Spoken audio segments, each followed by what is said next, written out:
Over the past 40 years, your clothing hasn't worn out and your feet haven't swollen.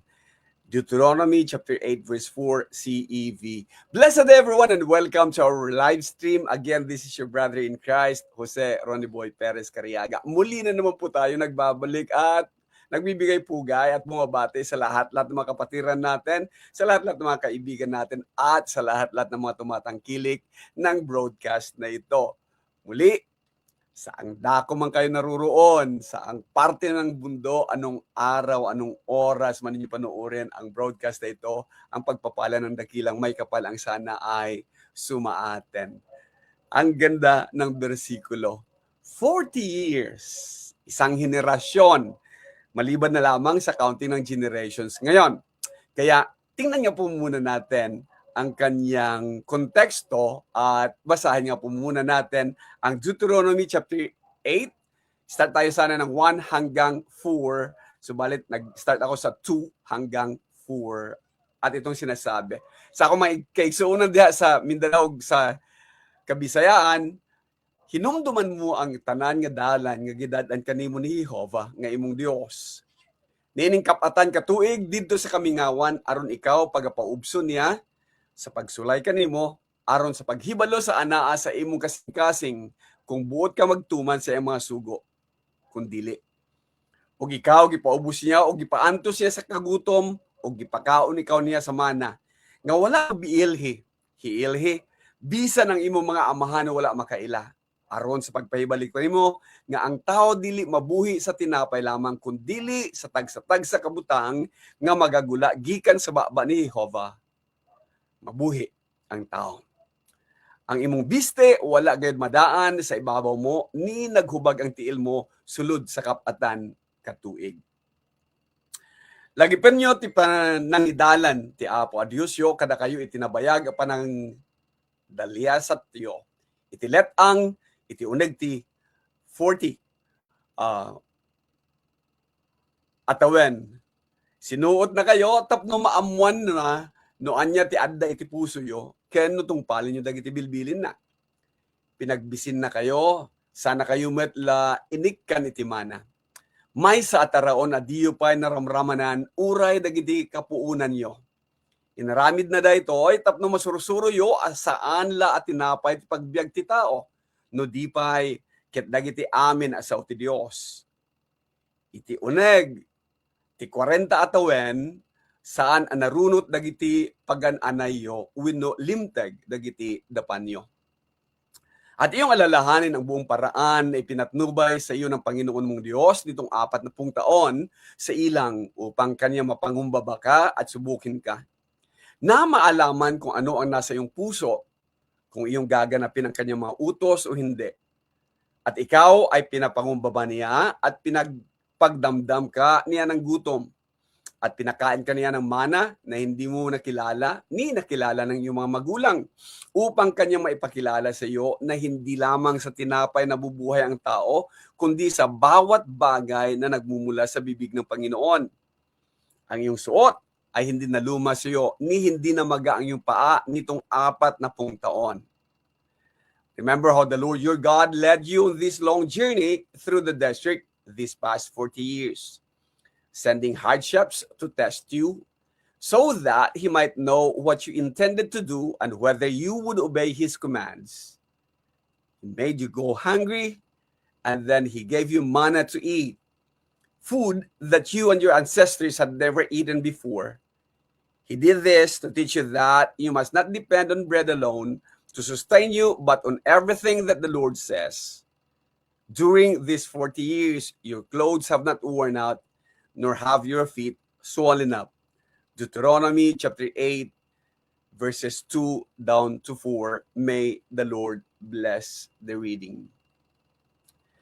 Beautiful passages. But let us remember that, alalahanin natin na writers write deductively and readers read inductively. Deductively meaning galing sa general, going to specific. Ganyan magsulat ang writers. Pero ang readers read inductively. Ang reader naman, pagka nagbasa siya, galing sa specific, palalawakin naman niya. May paraan. At makikita natin, kasi nga, sabi natin, writers write deductively and readers read inductively. From general, generic, mula sa malawak na pananaw, mula sa isang malawakang pagtalakay hanggang sa maliit na bagay. Kung babalikan natin yung passage, makikita natin kaagad-agad that remember, yun yung unang ginawa niya. And then, ang specific niya na ipinapakita is, during these past 40 years, hindi man lang namaga ang damit mo, ang paa mo, ni naging luma ang mga damit mo. Ano kaya kung gamitin natin yung prinsipyo na baliktarin natin? At bilang reader, ang iniisip ko, ang galing ng Panginoon. So baliktarin natin. I-reverse naman natin. Let's start reading from verse 4, going back to verse 1. At may mga mapapansin po tayong ang gagandang mga parte ng bagay na to. Napakadali lang pong gawin. Magkaminsan kung medyo pagbabasa mo, it doesn't kick in. Wala man lang itong ang tawag natin doon. Magkaminsan hindi mo makita yung connections, magkaminsan hindi mo makita yung relevance ng mga bagay-bagay na binabasa mo. Then, do this. At ngayong umagang ito, gawin nga po natin ang pagbabaliktad nito, kagaya ng readers read inductively and then writers write deductively. So, let's reverse the process. Punta po tayo sa verse 4. During these 40 years, your clothes have not worn out, nor have your feet swollen up. He made you hungry, and then he gave you manna to eat. Food that you and your ancestors had never eaten before. He did this to teach you that you must not depend on bread alone to sustain you, but on everything that the Lord says. So remember how the Lord your God led you on this long journey through the desert these past 40 years, sending hardship to test you so that he might know what you intended to do and whether you would obey his commands. Ang ganda pagka binaliktad mo, di ba? Ang magiging general view mo ngayon is itong 40 taong nakalipas. Ano nga bang ginawa ng Diyos sa akin? At ang parang magiging conclusion ko is, I need to remember how the Lord God led me in this long journey. Background po tayo muna sa mandali mga kapatid.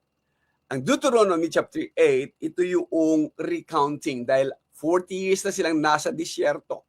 Ito ay mga alipin, mga naalipin na mga tao sa Ehipto for the past 300 plus years. At ngayon, nagkaroon sila ng freedom. Nagkaroon sila ng panahon para hindi na maging alipin. At inilagay sila dahil sa pangako na dadalhin sila sa lupang pangako. Dadalhin sila sa place of milk and honey. Flowing talaga yon. That is God's promise to Canaan. Subalit, hindi maintindihan ng mga ito or magkaminsan pagka nagmamadali tayo sa pagbabasa, bakit kinakailangang manatili sila sa disyerto ng 40 taon? Bakit ang bagal ng Diyos pagdating sa pagtupad sa kanyang mga pangako? Bakit kailangang pagdaanan ang mga bagay-bagay na to? At nakita nga natin, maliban kay Moses at saka kay Caleb, 2 lang talaga ang nakapasok at hindi pa nga nakapasok si Moses kasi naiwan siya. Subalit nakita niya ang land of promise. Tingnan natin maigi. Bakit nga ba kailangan magkaroon ng time in the desert? Marami sa atin ang nag-iisip na ang disyerto ay isang dako ng pagsubok. Masusubukan talaga dito ang resistensya mo, masusubukan talaga dito pananampalataya mo, pananalig mo, lahat masusubukan sapagkat ang lahat ay scarce. Sa disyerto, mararanasan mo ang uncertainty. Yamang papalit-palit, yamang nagbabago, yamang walang iba, walang mga tanim. uncertainty. And ang time in the desert also is wala kasi sibilisasyon. Kaya nga marami sa kanila, lagi pagka may problema, ang sasabihin nila, sana pinabayaan mo lang kaming namatay sa Egypto. Yung kanilang nakasanayan, bagamat alipin kami doon, at least kumakain kami ng 3 times a day. Bagamat alipin kami doon, at least may paglilibingan sa amin. Bagamat alipin kami doon at wala kaming kalayaan, at least may karne kami. At least may pagkain kami. Again, pakiramdam nila, lalo't higit itong mga alipin na to, hindi malaking bagay yung kalayaan, kundi ito ay failure. Dinala mo ba kami dito dahil wala nang mapaglibingan sa Ehipto? Dinala mo ba kami dito dahil this and that and so many things? Nakalimutan nila na yung versikulo sa 4 na sinasabing, during these 40 years. Itong nakalipas na 40 taon, your clothes have not worn out. Oo nga naman, ano? Hindi na pudpud. Hindi na sira. Your clothes have not worn out. At sa paglalakad-lakad nila, hindi rin namaga ang kanilang mga paa. Hindi rin nagkaroon ng blisters. Nagkakalyo ba? Or nagka-gout ba sila? So, ang time in the desert is not testing, uncertainty, loneliness, and failure, but it is protection and provision. Sipin mo yon, saan ka maghahanap ng panibagong damit? Saan ka maghahanap ng panyapak? Kung nasa disyerto ka, kung saan walang mabibilhan, kundi maliban sa ibinibigay na protection ng Diyos. That's protection and provision. The other thing matatagpuan natin sa verse 3, ang sabi niya, He made you hungry and then He gave you manna to eat. Anong ibig sabihin nito? Hindi siya uncertain. Hindi siya testing.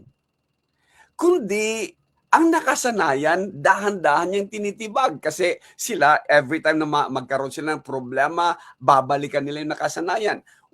Hindi nila makita yung Diyos, hindi nila makita si Jehovah, hindi nila makita si Yahweh. Kaya gumagawa sila ng paraan na nakasanayan nila sa Egypt. Sa panahon natin ngayon, lalo't higit sa pagdating ng mga teknolohiya na kaliwat kanan nilang binabago niya yung buhay natin, lalo't higit sa isang baby boomer na kagaya ko. Magugulat ka, ang daming mga teknolohiya, ang daming mga kaparaanan na nangyayari sa paligid natin. So, tayo ngayon ang nalalagay sa uncertainty, parang ito ang disyerto ko. Yet, tingnan niyo maigi, He made you go hungry upang ma-appreciate mo yung mana. Wala kang makain, then mag-depend ka sa ibinibigay niya. That's provision. He gave you manna to eat. And then they were asking, ano to? Which is manna. Na hindi natikman ng kanilang mga ancestors, ng kanilang mga ninuno noon. Hindi nila natikman yan doon sa Egypt. And then isang bagay pa tinuruan. Kung doon nag-hoard sila, walang hoarding dito kasi kukuha ka ng umaga o para sa buong maghapon. Hindi mo pwedeng itabi yan para sa susunod. Walang investment dito. Walang hoarding dito. Ang kumuha ng kukunti, sapat lang. Kumuha ng madami, sapat lang din. Hindi mo naman mauubos. And then ito pa. He did this to teach you that you must not depend on bread alone. Akala ko ba, testing yung disyerto? Teaching pala. Hindi siya testing. Hindi kanya sinusubok upang sumuko. Hindi kanya sinusubok upang manlamig or manghina. Kundi, upang turuan ka na hindi maging dependent sa physical na bagay to sustain you, na physical things. Kundi, ang itinuturo niya is that you depend on what the Lord says. Dito galing yung man shall not live by bread alone, but on everything that the Lord says. Hindi lang pala ito loneliness at uncertainty.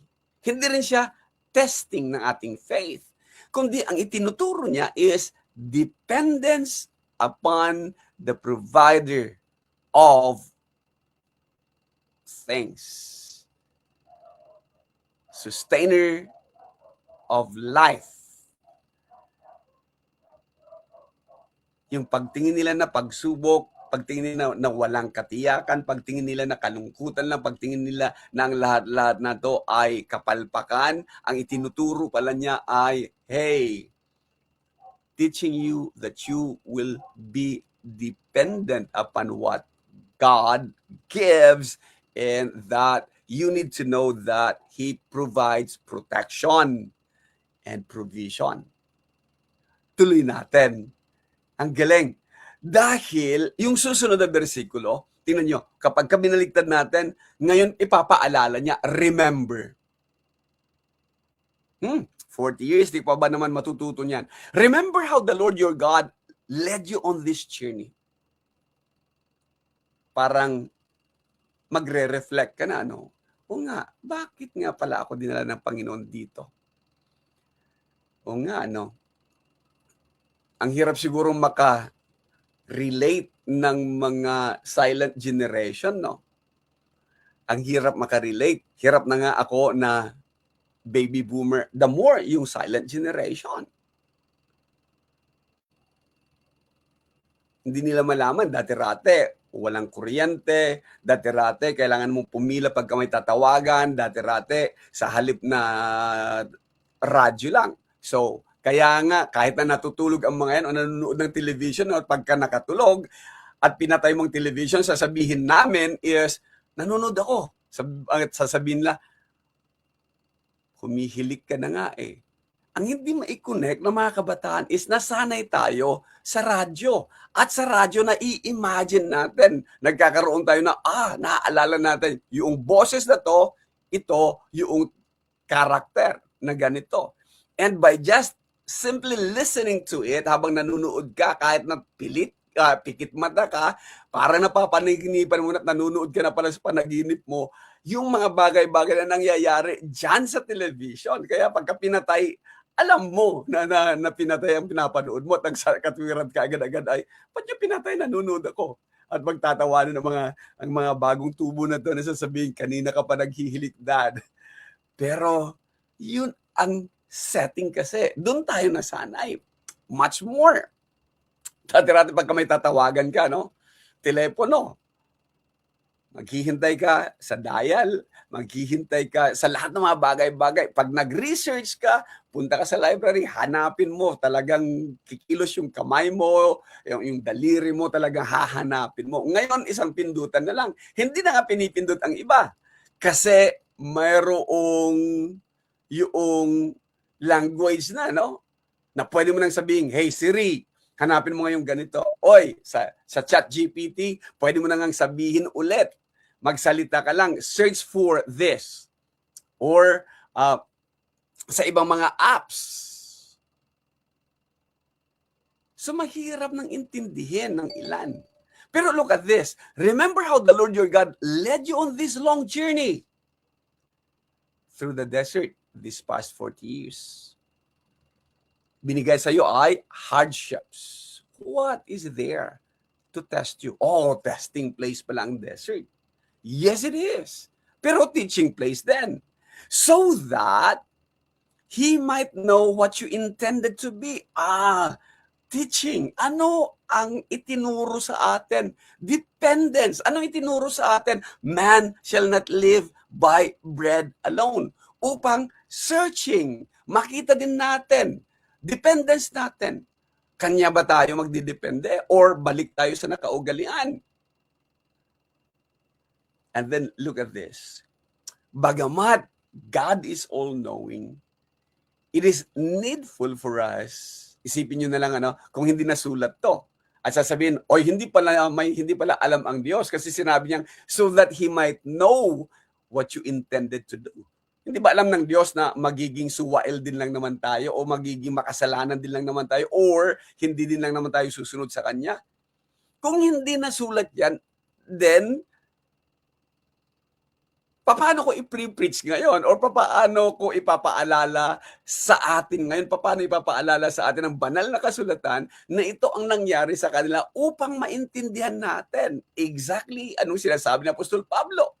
These were written upang sa ganun magkaroon tayo ng ideya, leksyon sa mga nangyari sa nakalipas.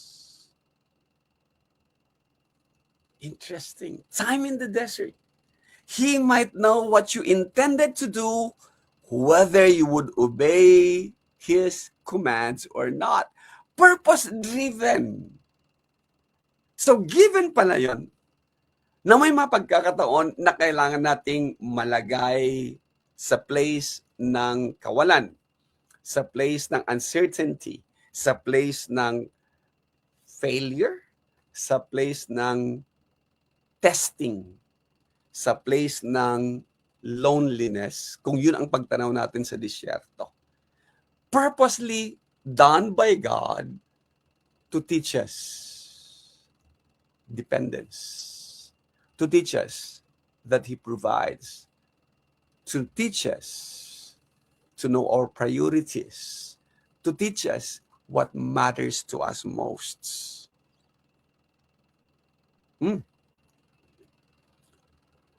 Ang ilan sa atin siguro may pinagdadaanang disyerto ngayon sa buhay. And ang sasabihin ng iba, no hope in sight.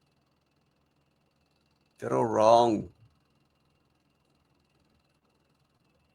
Listen. Tingnan maigi. Baka pwedeng baliktarin mo muna yung tatsulok o baliktarin mo muna yung pagbabasa mo. Kagaya ng ginagawa natin ngayon. Huwag ka muna maging deductive. Bakit ako ganito? Inductive tayo. Ganito ako dahil, ito, balikan mo. Kagaya ng ginawa natin, ano? Kanina, nagsulat siya mula sa generic, pumunta siya sa specific. Ngayon, nag-start tayo sa specific, ginagawa nating generic. And lumalabas na purposely done talaga itong mga to. Because ang prinsipyo niya is that, one, kanina para kay Moses, ito ang general point of view. Ngayon at binaligtad natin, ito magiging parang ito, yung specific na napupuntahan natin. Obey faithfully all the laws that I have given you today so that there's the purpose again. You may live, increase in number, and occupy the land that the Lord promised to your ancestors. For the past 40 years.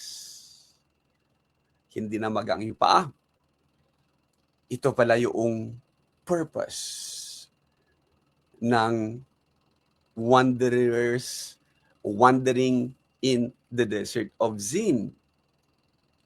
Kaya kung titingnan nyo maigi, yan, obey faithfully all the laws. And then remember how the Lord, and then He made you go hungry, and then andun ang kanyang conclusion na nagsasabing, your clothes have not worn out, nor your feet swollen up. But, dito natin nakita, pagka binaligtad natin, yun pala, kailangan pala akong maging masunurin upang sa ganon, I will live, I will increase, I will occupy the land that the Lord promised. Mga kapatid,